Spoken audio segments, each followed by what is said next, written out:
High friends, welcome to Sri family media. இன்றைக்கி நம்ம சேனலில் ஒரு சூப்பரான விளாக் தான் பார்க்க போகிறோம். வெள்ளிக்கிழமை விளாக் தான். மார்னிங் பார்த்திங்கன்னா நான் ஒரு 4:30க்கு இருந்தேன். 4:30 இங்கே பார்த்திங்கன்னா நிலா பாருங்கள் எவ்வளோ அழகாக இருக்குன்ட்டு. அதாவது வந்து அமாவாசை வரப்போகுது, அதனால் வந்து தேய்பிறை இல்லையா, தேஞ்சிட்டே வரும்னு சொல்லுவாங்க நிலவு.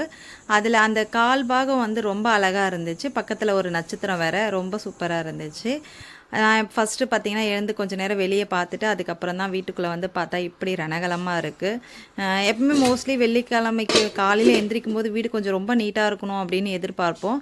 பட் அந்த மாதிரி வியாழக்கிழமை ஏதாவது கொஞ்சம் வேலை உடம்பு சரியில்லை அப்படின்னா சரி விடிய காலையில் எந்திரிச்சு செஞ்சுக்கலாம் அப்படின்ற மாதிரி விட்டுருவேன். இப்போ பார்த்திங்கன்னா வெளியும் நல்லா தண்ணி தெளித்து துடைச்சிட்டு கோலம் போட்டுட்ருக்கேன். கோலம் போட்டு முடிச்சுட்டு அதே மாதிரி பார்த்திங்கன்னா உள்ளேயுமே வந்து ஃபுல்லாக டீப் க்ளீன் பண்ணணும். ஏன்னா எல்லாமே அப்படியே போட்டுட்ருக்கு. அதுக்கெல்லாம் பார்த்திங்கன்னா கொஞ்சம் டைம் ஆகிடும். கிட்டத்தட்ட வந்து ஒரு 1 ஹவருக்குள்ளே வந்து இந்த வேலையெல்லாம் முடிக்கணும். அப்போ தான் வந்து நான் குளிச்சுட்டு 6 மணிக்குள்ளே வந்து பிரம்ம முகூர்த்தத்தில் சாமி கும்பிட முடியும். இப்போ பார்த்திங்கன்னா உள்ளேயுமே ஃபுல்லாக க்ளீன் பண்ணி வீடெல்லாம் தொடச்சி நீட் பண்ணிட்டேன். ஆக்சுவலாக வந்து பார்த்திங்கன்னா காலையில் பண்ணுறதுக்கு எனக்கு ரொம்ப நல்லா தான் இருக்குது. ஏன்னா வந்து ஹெல்த் வைஸும் சரி மைண்டும் சரி ரொம்ப ஃப்ரீயாக இருக்குது இந்த மாதிரி மார்னிங் பண்ணும்போது. இது பார்த்திங்கன்னா மொச்சக்கொட்டை ஊற வச்சுருக்கேன் சுண்டலுக்காக. இது நைட்டு மீதின இருந்த சாதத்தில் வந்து தண்ணி ஊற்றி வச்சுருக்கேன். ஏன்னா தயிர் சேர்த்து காலையில் சாப்பிடும்போது ரொம்ப நல்லது தான்.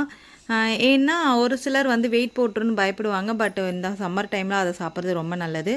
டைம் பார்த்திங்கன்னா 5:10 ஆகிடுச்சு. இதுக்கப்புறம் போய் நான் குளிச்சுட்டு வந்துடுறேன். ஏன்னா வேலையெல்லாம் முடிச்சுட்டு குளிக்கும்போது இன்னும் ஃப்ரெஷ்ஷாக இருக்கும் அதுக்கப்புறம் சாமி கும்பிட்றதுக்கு. இப்போ பார்த்திங்கன்னா வெளியே நான் கோலம் போட்டேன் இல்லைங்களா, எப்படி இருக்குன்னு சொல்லுங்கள். இருட்டில் உட்காந்து கோலம் போட்டுட்டு இருந்தேன். வெளியும் விளக்கு ஏற்றிட்டு உள்ளேயும் பார்த்திங்கன்னா வந்து விளக்கு ஏற்றிட்டு சாமிக்கு பிரசாதமாக வந்து பார்த்திங்கன்னா இன்றைக்கி ஆரஞ்சு தான் வச்சுருக்கேன். ஆக்சுவலாக சாமிக்கு வந்து நீங்கள் எந்த பிரசாதம் வேணாலும் வைக்கலாம். நீங்கள் எதுவுமே இல்லைன்னா கற்கண்டு ஒரு பேக்கெட் வாங்கி வச்சுட்டு தினமும் வந்து நீங்கள் கற்கண்டு கூட வைக்கலாம். அது நம்மளுடைய விருப்பம் தான். நான் நாட்டு சக்கரை வச்சுருக்கேன், வாழைப்பழம் வச்சுருக்கேன். இந்த மாதிரி வந்து நம்ம எந்த ஃப்ரூட்ஸ் வேணாலும் நம்ம சாமிக்கிட்ட வைக்கலாம். இல்லைனா நீங்கள் பால் கூட வந்து பார்த்திங்கன்னா காய்ச்சி சாமிக்கிட்ட வைக்கலாம். இப்போ பார்த்திங்கன்னா வந்து கற்பூரம் ஏற்றி தீபாரத்தனை காட்டிடலாம். தினமும் வந்து கண்டிப்பாக வந்து நீங்கள் தண்ணி மாற்றி வைங்க. நீங்கள் விளக்குக்கு மட்டும் கூட ஏற்றுறீங்க அப்படின்னா சாமிக்கிட்ட இருக்கிற தண்ணி மட்டும் வந்து பார்த்திங்கன்னா தினமும் மாற்றி வைங்க. ஏன்னா சாமி வந்து தண்ணி குடிக்குதா குடிக்கலையெல்லாம் தெரியல. பட் சாமிக்காக வைக்கிற தண்ணி வந்து தினமும் காலையில் எழுந்த உடனே தண்ணி மாற்றி புது தண்ணி வச்சுருங்க. இப்போ வந்து நான் சாமி கும்பிட்டுட்டு பார்த்திங்கன்னா வந்து மாங்கல்யத்துக்கு நெத்தியில் எல்லாமே போட்டு வச்சுக்கிட்டேன். வச்சுட்டு முடிச்சுட்டு பார்த்திங்கன்னா அடுத்து இந்த பக்கம் வந்து சமையல் வேலை தான் ஆயிட்டுருக்கு. என்னென்னா ரைஸ் தான் ஃபஸ்ட்டு வடிக்கிறேன். அதுக்கப்புறம் கூடவே வந்து பாத்திரம் வந்து நான் ஃபுல்லாக எல்லாமே கிச்சன் மேடை ஃபுல்லாக க்ளீன் பண்ணிட்டேன். பட் பாத்திரம் மட்டும் கழுவலை. சரி சாமி கும்பிட்டுட்டு கழுவிக்கலாம் அப்படின்னு சொல்லிட்டு. ஏன்னா வந்து நான் ஒரு 6 o'clock சாமி கும்பிடணும் பிரம்ம முகூர்த்தத்தில் அப்படின்றதுக்காக தான் நான் வந்து பார்த்திங்கன்னா இந்த வேலையை மட்டும் பெண்டிங் வச்சுட்டு மற்ற எல்லா ஒர்க்குமே முடிச்சுட்டு சாமி கும்பிட்டுட்டு லாஸ்ட்டாக வந்து இதை பண்ணிகிட்ருக்கேன். அவர் பார்த்திங்கன்னா தூங்கிட்டுருக்காரு. இல்லைனா அவர் கொஞ்சம் பாத்திரம் கழுவி கொடுத்துருவாரு. சரி ஓகே, இன்றைக்கி நான் அவரை எழுப்பவே கிடையாது. நானே பார்த்திங்கன்னா சரி வேலையை முடிச்சிடலாம் அப்படின்னு சொல்லிட்டு கடகடன்னு பாத்திரம் ஃபுல்லாக கழுவி வச்சுட்டு சமையல் பார்த்திங்கன்னா என்ன இன்றைக்கி சமைக்கலாம் அப்படின்னு சொல்லிட்டு சரி சிம்பிளாக தான் சமைக்கணும் அப்படின்ட்டு முடிவு பண்ணிட்டேன். ஏன்னா வந்து லெமன் இருந்துச்சு, அதனால் லெமன் வச்சு மட்டும் லெமன் சாதம் பண்ணிக்கலாம். இது வந்து சுண்டல் வந்து நைட்டு ஊற வச்சதை வந்து தாளிச்சிக்கலாம், ஸ்நாக்ஸு கொடுத்து விட்டுடலாம் பிள்ளைங்களுக்கு. இந்த சுண்டல் தான் அப்படின்னு இல்லாமல் நீங்கள் எல்லா சுண்டலுமே குழந்தைங்களுக்கு அவிச்சு கொடுங்க. கண்டிப்பாக வந்து அவங்களுக்கு எது ஒன்றுமே பழக்கம்தான் காரணம். நம்ம ரெகுலராக கொடுத்தோம்னா பழகிப்பாங்க, எல்லா சுண்டலுமே சாப்பிட ஆரம்பிச்சிருவாங்க. இப்போ உருளைக்கிழங்கு ஃப்ரையும் அதுக்கப்புறம் லெமன் ரைஸும் தான். இது வந்து பார்த்திங்கன்னா மரவள்ளி கிழங்கு வாங்கிட்டு வந்திருக்கேன். ஈவினிங்காக வந்து பசங்களுக்கு செஞ்சு அவிச்சு கொடுக்கலாம் அப்படின்றதுக்காக. ஹாய் படி. இப்போ பார்த்திங்கன்னா சின்ன பாப்பா மட்டும்தான் படிச்சுட்ருக்கா. பெரியவ இன்னும் தூங்கிட்டுருக்கா. இனிமேல் தான் எழுப்பணும். எப்பவுமே கூப்பிட்ட குரலுக்கு எந்திரிக்கிற ஆள் யாருன்னா எங்கள் வீட்டில் எங்கள் சின்ன பாப்பா மட்டும்தான். இப்போ வந்து உருளைக்கிழங்கு வந்து ஃப்ரை பண்ண போகிறோம். எப்படி ஃப்ரை பண்ணலாம் அப்படின்னு பார்த்தீங்கன்னா ஆயில் சேர்த்துக்கோங்க, கடுகு சேர்த்துக்கோங்க, பெருங்காயத்தூள் கண்டிப்பாக வந்து வாழ்வுன்னு சொல்லுவாங்க இல்லையா இந்த உருளைக்கிழங்கெல்லாம், அதுக்கெலாம் வந்து கண்டிப்பாக நீங்கள் பெருங்காயத்தூள் சேர்த்துக்கோங்க. அதுக்கப்புறம் கருவேப்பிலை போட்டுட்டு கட் பண்ணி வச்சா நீங்கள் நீளவாக்கிலே கட் பண்ணிக்கலாம், இல்லைனா இந்த மாதிரி குட்டி குட்டியாகவும் கட் பண்ணிக்கலாம். அது நம்மளுடைய விருப்பம்தான். இந்த மாதிரி கட் பண்ணி போட்டுக்கிட்டு இது கூட வந்து நீங்கள் மசாலா வந்து சேர்த்துக்கலாம். என்ன மசாலா சேர்த்துக்கலாம் அப்படின்னு பார்த்தீங்கன்னா கண்டிப்பாக வந்து வீட்டில் அரைச்ச மிளகாத்தூள் தான் நான் சேர்த்துக்கிறேன். ஆனால் நீங்கள் வெறும் மிளகாத்தூள் இருந்தாலுமே சேர்த்துக்கலாம், அது இன்னுமே நல்லா தான் இருக்கும். நான் வந்து இப்போ வீட்டில் அரைச்ச மிளகாத்தூள், மஞ்சத்தூள் கூடவே வந்து பார்த்திங்கன்னா உப்பு இது கூடவே சேர்த்துக்கலாம். இதை சேர்த்துக்கிட்டு நல்லா வந்து தீ வந்து ஃபுல்லாக வைக்காதீங்க, கொஞ்சம் கம்மியாக வச்சு ஃப்ரை பண்ணிக்கோங்க. இந்த ஆயிலே தான் ஃப்ரை ஆகணும், நீங்கள் எக்ஸ்ட்ரா தண்ணியோ எதுவுமே சேர்க்கக்கூடாது. இதை நல்லா நீங்கள் வந்து ஃப்ரை பண்ணிகிட்டே இருங்க, அப்படியே விட்டுறாதீங்க, அடி பிடிக்கும். பட் இரும்பு கடாயின்றதால மெயினாக இதில் கொஞ்சம் அடி பிடிக்காது. அதுக்கு ஒரு ப்ளஸ் பாயிண்ட் எனக்கு இரும்பு பாத்திரத்தில். அது ஹெல்த்துக்குமே நல்லது. அதுக்கப்புறம் இந்த மாதிரி அடிகனமான பாத்திரத்தில் வந்து சீக்கிரம் அடி பிடிக்காதுன்னு சொல்லுவாங்க. இப்போ வந்து சுண்டலையும் தாளிச்சாச்சு.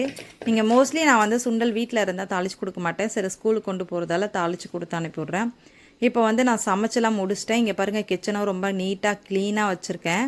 ஏன்னா இந்த மாதிரி க்ளீன் பண்ணிட்டோம்னா அடுத்து வந்து நமக்கு வேலை கொஞ்சம் ஈஸியாக இருக்கும் வீட்டில். அதனால் பார்த்திங்கன்னா கையோடு நான் கிச்சனையும் க்ளீன் பண்ணிட்டேன். க்ளீன் பண்ணி முடிச்சுட்டு இப்போ பார்த்திங்கன்னா சுண்டல், அப்புறம் உருளைக்கிழங்கு ஃப்ரை, சாப்பாடு எல்லாமே எடுத்துகிட்டு வந்து இங்கே ஹாலில் வச்சுட்டேன். இப்போ வந்து இதுவுமே தாளிச்சிட்டேன், லெமனுமே வந்து தாளிச்சிட்டேன். இப்போ சாதம் மட்டும் பார்த்திங்கன்னா மிக்ஸ் பண்ணணும். இதில் நீங்கள் தேவையான அளவுக்கு சாதத்தை போட்டு மிக்ஸ் பண்ணிக்கோங்க. உப்புமே இந்த ஸ்டேஜில் நீங்கள் உப்பு பார்த்துட்டு போட்டால் மட்டும்தான். ஏன்னா அதுக்கப்புறம் நீங்கள் உப்பு போட்டிங்கன்னா அது சாதத்தோடு ஒட்டாது, நல்லாவும் இருக்காது. அதனால் இந்த ஸ்டேஜில் நீங்கள் எல்லாமே கரெக்டாக பார்த்துட்டு மிக்ஸ் பண்ணிக்கோங்க. நான் வந்து பார்த்திங்கன்னா மஞ்சத்தூள்லாம் கரெக்டாக லைட்டாக தான் போட்டிருக்கேன், ரொம்ப டார்க்காக அந்த மாதிரி போட மாட்டேன். ஏன்னா மஞ்சள் ஸ்மெல் வரக்கூடாது அப்படின்றதுக்காக ரொம்ப கம்மியாக தான் போட்டிருக்கேன். இதில் பருப்புலாம் நான் சேர்க்க மாட்டேன், ஏன்னா குழந்தைங்க பல்லில் மாட்டிக்குது, சாப்பிட முடியலன்னு சொல்கிறதால வந்து பார்த்திங்கன்னா நான் வந்து பருப்புமே ஆட் பண்ண மாட்டேன். உருளைக்கிழங்கு பாருங்கள் சூப்பராக ஃப்ரை ஆகிருக்கு. இப்போ வந்து சுண்டலுமே வந்து இப்போ ஸ்நாக்ஸுக்கு எல்லாத்துக்குமே பேக் பண்ணி ரெடி பண்ணி வச்சிட வேண்டியது தான். அடுத்து பிள்ளைங்க சாப்பிட்றாங்க. நல்லா இருக்கா உனக்கு பட்டே? சூப்பர். நீங்கள் எப்பவுமே மேலே தான் உட்காந்து சாப்பிடுங்களா? ம் சீக்கிரம் எழுந்தல்ல, அதனால தூக்கம் வருது. சரி சாப்பிட்டு 5:30. இன்றைக்கி பார்த்தீங்கன்னா நான் தான் ஸ்கூலுக்கு கூட்டிகிட்டு போக போகிறேன். ஏன்னா அவர் வந்து பார்த்திங்கன்னா மார்னிங்கே ரொம்ப சீக்கிரமாக கிளம்பிட்டார். அதனால் நான் தான் கூப்பிட்டு போக போகிறேன். மார்னிங் எந்திரிச்ச உடனே பார்த்தீங்கன்னா நைட்டோட தான் சாமி கும்பிட்ற மாதிரி இருக்குது. என்ன ரீசன் பார்த்தீங்கன்னா டைம் கிடையாது, அதனால். இன்னைக்கு முத்தா கொடுக்காம போகிறேன், ஏன் சொல்ல?